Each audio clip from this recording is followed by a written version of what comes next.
Yep. We're here for Honey's session. I just walked in the door. As you can see, Honey is very excitable.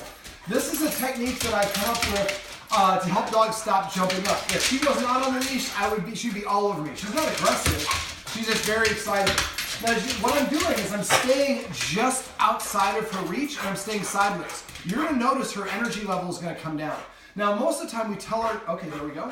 Well, a little bit lower. It's not as low as I'd like. Now I turn to engage and she gets excited, so I turn away. What I'm telling her is I'm only interested in petting you and engaging with you when you are completely calm. That wasn't as calm as I would like, but that gets the process started. So when I turn to face her, she's like, oh my God, it's excitement. I'm going to spaz out on you. So I just turn away. The great thing about this is I'm not micromanaging. I'm not telling the dog what to do. But when the dog does what I want, the energy is calm. That's a little bit too licky, but the energy you see there is a lot calmer. And she's figuring this, not figuring it out now, but with enough repetition, she'll figure this out on her own. So what I would do is, and when anybody's coming home, call or text each other ahead of time and have this set up. So we want her to almost be like, oh, greetings are boring now. I can't spaz out. Nobody's petting me.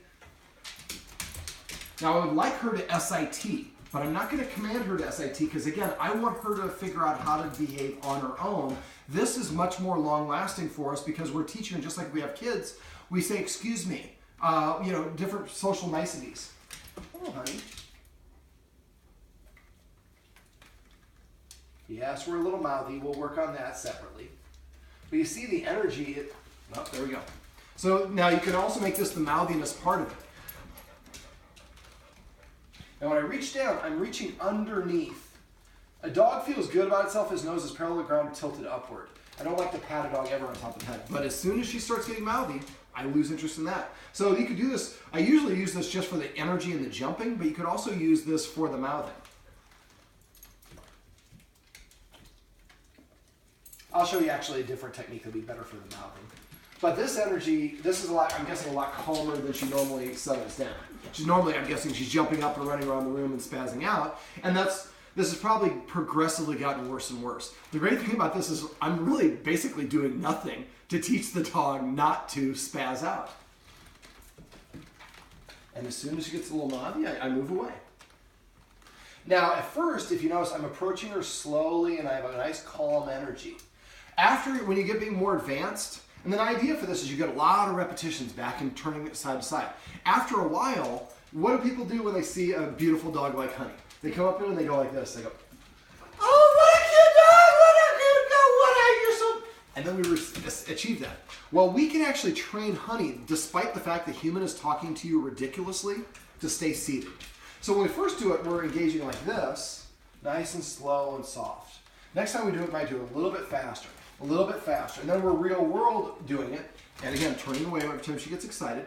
And eventually you can start adding that animation when you come home. And as soon as she gets excited, you turn sideways. Even though we're the ones triggering it, we're preparing her for other people that are going to come in because you have kids. So little kids are going to come in here and screaming and do all other things. And dogs feed on that energy. So we can train her despite the fact that the human is acting crazy. You're not allowed. Honey.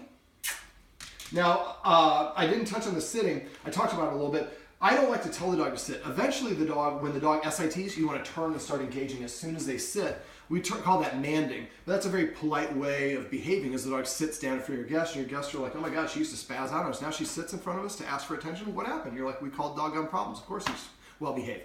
But we're just teaching her how we want her to behave in this particular situation. Only do it for situations where she's excitable. If she's not in that excited, jumpy mood, this is not going to work.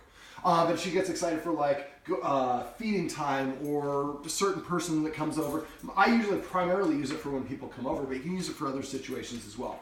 Now, when she starts sitting, the same sort of thing. When I reach over, if she gets up out of the sit, then I turn away.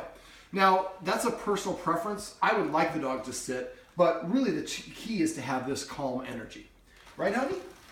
Well, this is Honey, and this is a tip and a trick that you can use to stop dogs from getting too excited and jumping up on guests who just arrived at the door.